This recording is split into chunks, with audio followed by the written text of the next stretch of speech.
Hey, Tommy.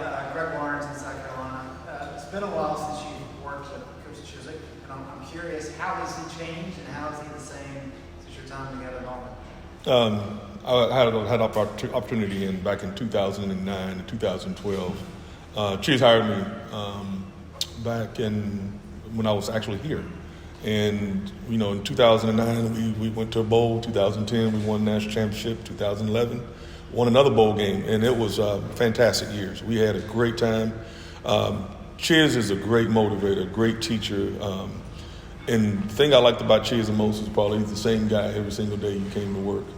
I haven't seen him in about the last, 5, 6, 7, 8 years. Still was in communication with him. Still got a great football mind because we traveled, I remember being at Tennessee. I remember coming down. He said, let's come down and talk some football. So I took a trip down. We talked a little football then. And then the thing I've heard and just talking to him, he's been around all the NFL teams, all around the college teams, and he's gotten sharper as a coach. I thought he was a real sharp guy in 2009, 2012. I think he's even more brilliant now because he's gotten around NFL coaches, college coaches, and some of the best football minds in football. Kind of piggybacking on that, C.L. Brown with the Running Observer.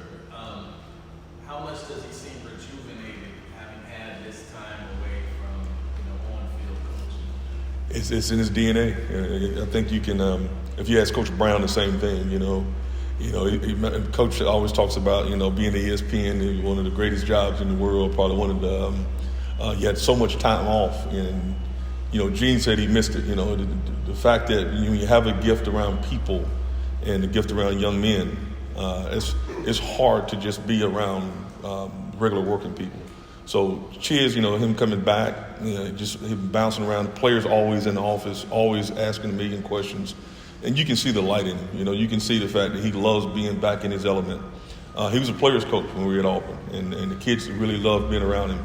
And so now, him being at ESPN, going away from it, knowing that, that's who you are. It wasn't time for him to retire. It was time for him to get back in football. So being around him and being around these kids, it's refreshing, the fact that he's still got that magnetic personality, and kids really enjoy, the learning process. Coach Thigpen, Ross Martin, South Carolina, what do you like about this linebacker room right now? Well, I got two guys coming back. I got Power. Power was the replacement for Gimmel. And the fact that what I like about Power is you would never know he was a freshman. Last season, we knew if Gimmel went down, that there wouldn't be no drop-off. Probably one of the most talented young persons I've been around, probably one of the most vicious young people I've been around, and very conscious of, learning the game, being around it. Very contagious personality where he's every single play is fourth in interest for him. And then you have an older guy like Cedric Gray, who's probably like Gimmel, probably one of the most cerebral guys I've been around in a long time. He gets it. We could easily flip Power and those two around to play the same position. Both of them are pretty smart. Then after that, it's Ra-Ra's really come along. So Ced's, got probably the most playing experience. Power brings a tenacity that's different. And then you have Ra-Ra, who's probably the fastest linebacker in all of America. At 10.7, 100 meter, that's pretty fast. Not many guys run like him. And just watching him going through the offseason, he's got a really good grasp of defense now. I think he's finally starting the lights come on, so it's going to be really fun to watch his growth. And then after that, it's on. I got a young true freshman in the Cheeks young man and the Deuce Caldwell. So you got three guys that I know that's got playing experience, and then two guys who haven't. But we're very pleased with where they've come from spring into where we are now. Coach, Andrew Jones, Tar Heel this week. Cedric told us in the spring that the moment that he realized that he could play at the ACC level was against Virginia. He made a coverage play in the end zone on a running back. He said that then he realized he had the speed, the quickness, and understood how to handle the ball. Is there a moment that you kind of look back and see from Cedric and say, okay, I think this kid has it, he's going to take off? It was funny how he ended up getting this position. We had Eugene Asante who was with us last year, and one guy was late for a meeting, and said, "Hey, you're up." And in the game he went in, and I think it was the UVA game where it started. He must have had 9-10 tackles, and played lights out, no mental errors. And then we started sharing the time between him and Asante, and the production by Gray was higher than the production by Eugene. So what was fair, the best man plays. And so he took over the role. And you knew in practice, he asked complex questions. Always a student of the game, and he could visualize the game. He could see it the way you wanted it as a coach. And so just watching him that Virginia game, I think you hit it right on the head. That was the game. It was all he wanted was an opportunity, and that's what you wanted from your player. Just give me a chance to play, coach. He never griped. He never moaned. He never was in the locker room complaining that it wasn't his time. He just waited for an opportunity, and when that opportunity came, he took great advantage of it. Hey, Tommy, Brendan Marks from the Athletic. He had also mentioned that one of the things that philosophically he's aligned with is less is more on the defensive side, not making anything too complex.